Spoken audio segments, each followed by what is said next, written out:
أعوذ بالله من الشيطان الرجيم بسم الله الرحمن الرحيم ربي زدني علما ربي اشرح لي صدري ويسر لي أمري واحلل عقدة من لساني يفقهوا قولي পরম করুণাময় অসীম দয়ালু আল্লাহর নামে শুরু করছি।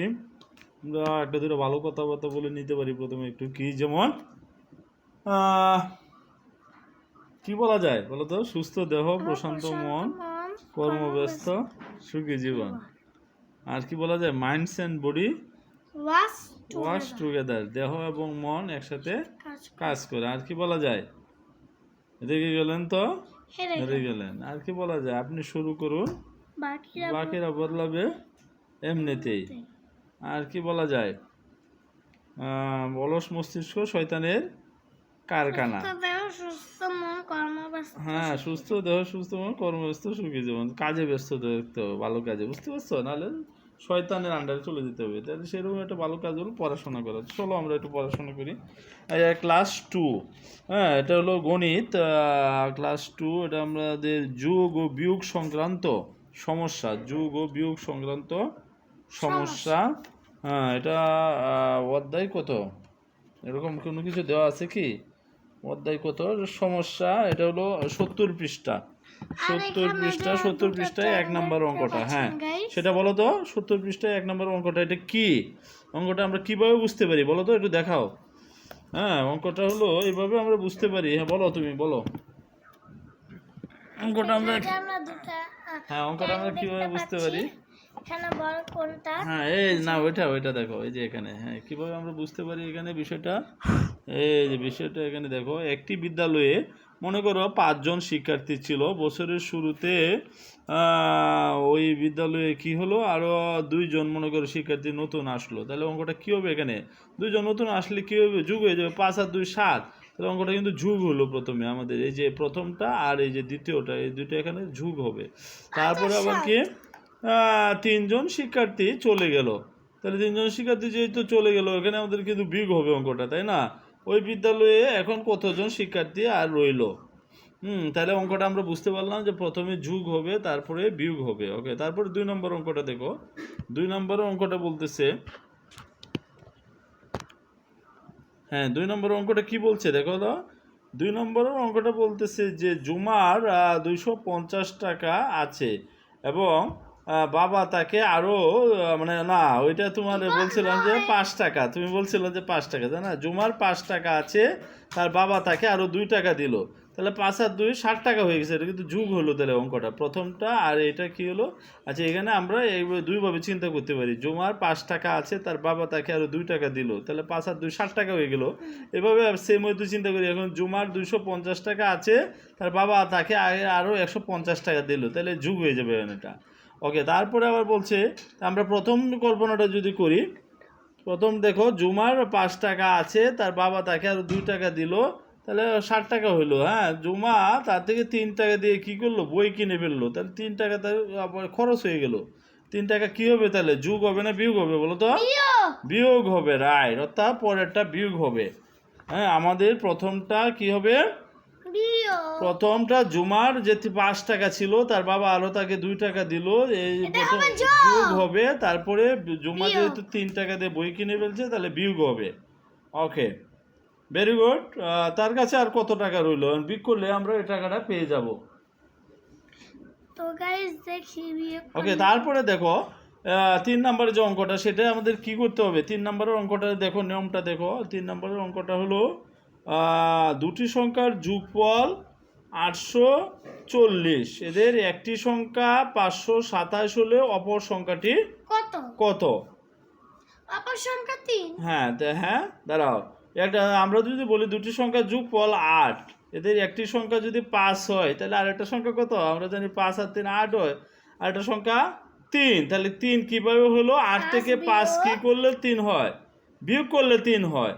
তাহলে আমরা বুঝতে পারলাম দুটি সংখ্যার যোগফল দেওয়া থাকলে, এদের একটি সংখ্যা যদি দেওয়া থাকে, তাহলে অপর সংখ্যাটি ভাগ করলে অঙ্কটা কি করতে হবে? দেখো দুটি, হ্যাঁ, বিয়োগ করতে হবে। হ্যাঁ, ভেরি গুড। ওকে, এখন দেখো, হ্যাঁ, এখন এরপরের অঙ্কটা দেখো। এখানে কি 4 নম্বর অঙ্কটা কি বলছে? 4 নম্বরের অঙ্কটা বলছে একজন দোকানদার সপ্তাহে আয় করেন 920 টাকা, সপ্তাহে ব্যয় করেন 675 টাকা, সপ্তাহের শেষে তার নিকট কত টাকা জমা থাকে। আচ্ছা এখন দেখো, এটা সহজে বোঝার জন্য আমি বলি তোমাকে, এই যে দেখো, একজন দোকানদার সপ্তাহে, সপ্তাহে মানে 7 দিনে আর কি, একজন দোকানদার সপ্তাহে মনে করো আয় করেন 9, হ্যাঁ 9 মনে করো, একজন 9 ধরতে হবে, হ্যাঁ ভেরি গুড। একজন দোকানদার সপ্তাহে আয় করেন 9 টাকা, সপ্তাহে ব্যয় করেন 6 টাকা, 6 টাকা ব্যয় করে বলেন, তাহলে আর কত টাকা থাকে তার কাছে? 9 থেকে 6 গেলে আর 3 টাকা থাকে, তাই না? হ্যাঁ, তাহলে আমরা বুঝতে পারছি যে একজন দোকানদার সপ্তাহে আয় করেন কত টাকা?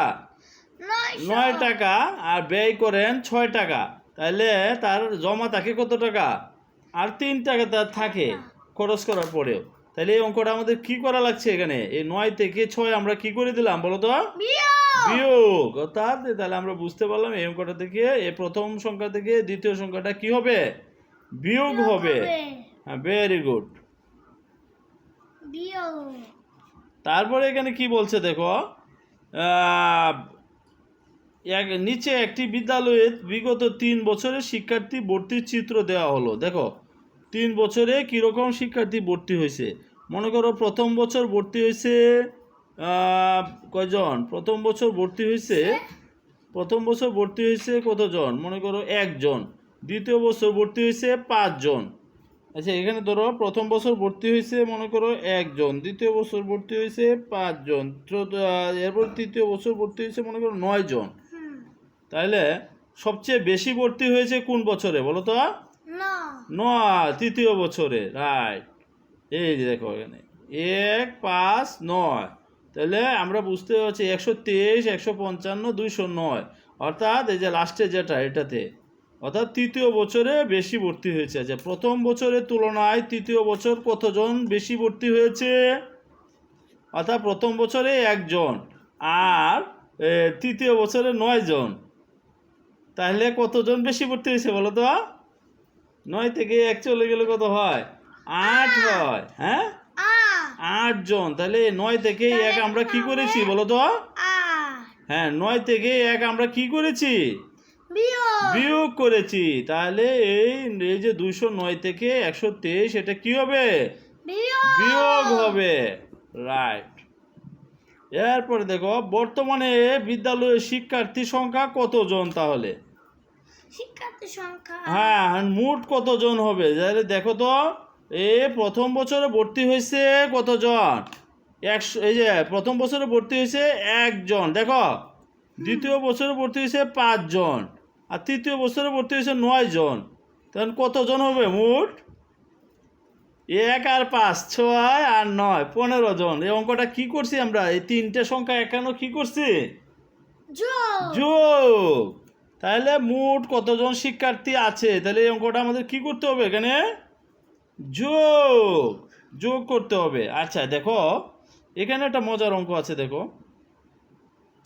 দুটি সংখ্যার বিয়োগফল, মনে করো দুটি সংখ্যার বিয়োগফল হলো 7।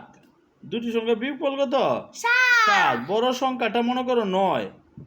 বড় সংখ্যাটা যদি 9 হয়, তাহলে ছোট সংখ্যাটি কত বলো তো?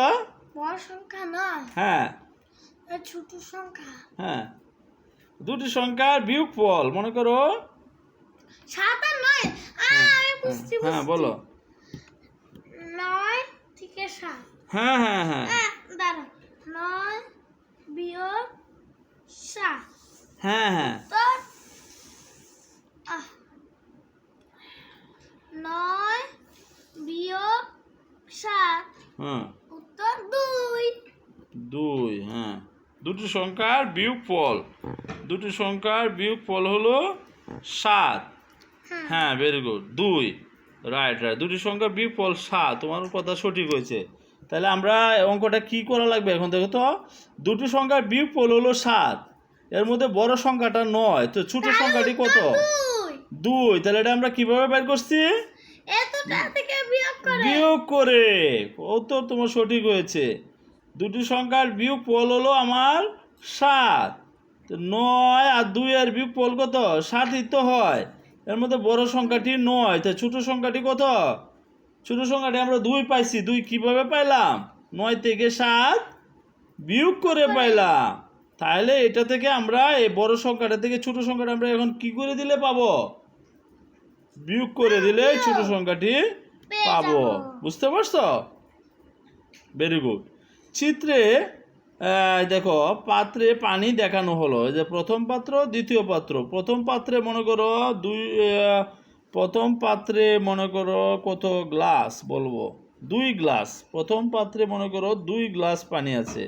আর দ্বিতীয় পাত্রে মনে করো এখানে 5 গ্লাস পানি আছে। 5, তাই না? কোন পাত্রে বেশি পানি আছে বলো তো? অবশ্যই বড় পাত্র। এই যে দ্বিতীয় পাত্রে, হ্যাঁ দ্বিতীয় পাত্রে বেশি পানি আছে। আচ্ছা দ্বিতীয় পাত্রে কত গ্লাস পানি বেশি আছে? অঙ্কটা কি হবে? প্রথম পাত্রে ছিল 2 গ্লাস আর দ্বিতীয় পাত্রে হলো 5 গ্লাস। তাহলে কত গ্লাস বেশি এখানে? এখানে 2 3 4 5 3 গ্লাস। তো অঙ্কটা কি করা লাগবে এখানে? 5 থেকে 2 গ্লাস 5 থেকে 2 কি করলে 3 হবে? বিয়োগ বিয়োগ। Very good. তাহলে এই যে বড় সংখ্যাটা থেকে এই ছোট সংখ্যাটা কি হবে? বিয়োগ হবে। তাহলে আমরা বুঝতে পারবো কত গ্লাস পানি বেশি আছে। আচ্ছা দুটি পাত্রে মোট কত গ্লাস পানি আছে? এটাতে যদি 2 গ্লাস থাকে আর এখানে যদি 5 গ্লাস থাকে, মোট কয় গ্লাস আছে তাহলে? হ্যাঁ দুইটা মিলিয়ে দুটো মিলিয়ে এখানে 2 গ্লাস আর এখানে 5 গ্লাস। 2 যোগ 5 7 গ্লাস হয় না? 7 তাহলে অঙ্কটা কি করলাম আমরা? মোট করতে হলে 2 আর 5 কি করতে হবে? যোগ করতে হবে। তাহলে এখানে দেখো এখানে আমাদের এই যে ক ক গ 3টা উত্তর করতে হবে। ক ক গ। বুঝতে পারছো? ফারদিন তুমি কি করছো? দেখো হ্যাঁ তাহলে দেখো এখানে আমরা 2টা পাত্র দেখা যাচ্ছে। এই যে দেখো একটা পাত্রে কত গ্লাস পানি ধরে নিলাম আমি? 2 গ্লাস পানি। আর একটা পাত্রে 5 গ্লাস পানি। তাহলে এখানে দেখো তো। আচ্ছা এখানে আর বড় সংখ্যাটা বলছে একটা পাত্রে হলো 235 গ্লাস পানি আর একটা পাত্রে হলো 365 গ্লাস পানি। আচ্ছা এখানে কোন পাত্রে পানি বেশি আছে? অবশ্যই বড় গ্লাস। না বড় বললে হবে না। এখানে প্রথম পাত্র দ্বিতীয় পাত্র। কোন পাত্রে? দ্বিতীয় পাত্রে। হ্যাঁ ভেরি গুড। আচ্ছা এখন দেখো দ্বিতীয় পাত্রে কত গ্লাস পানি বেশি আছে? তাহলে এই সংখ্যাটা থেকে এই সংখ্যাটা কি করতে হবে? বিয়োগ। ওকে। তারপরে দুটি পাত্রে মোট কত গ্লাস পানি আছে? এখন কি হবে অঙ্কটা বলো তো? দুটি গ্লাস। হ্যাঁ দুটি পাত্রে এই প্রথম পাত্র এবং দ্বিতীয় পাত্র মিলে মোট কত গ্লাস পানি আছে? হ্যাঁ তাহলে অঙ্কটা এখন কি হবে? মোট কত গ্লাস আছে? এখন কি বিয়োগ হবে না যোগ হবে? যোগ হবে। রাইট, উত্তর তোমার সঠিক হয়েছে। তাহলে আমরা কি এই পর্যন্ত বুঝতে পারলাম বিষয়টা? ওকে, আল্লাহ হাফেজ। তোমরা কিন্তু বাবা মার কথা মেনে চলবে, ঠিক আছে বন্ধুরা? কারণ তোমরা তো জানো কি বাবা খুশি হলে আল্লাহ খুশি হন, আর মায়ের পায়ের নিচে সন্তানের বেহেশত। বাবা মা অসন্তুষ্ট হলে আল্লাহ অসন্তুষ্ট হবে। ওকে, আল্লাহ হাফেজ।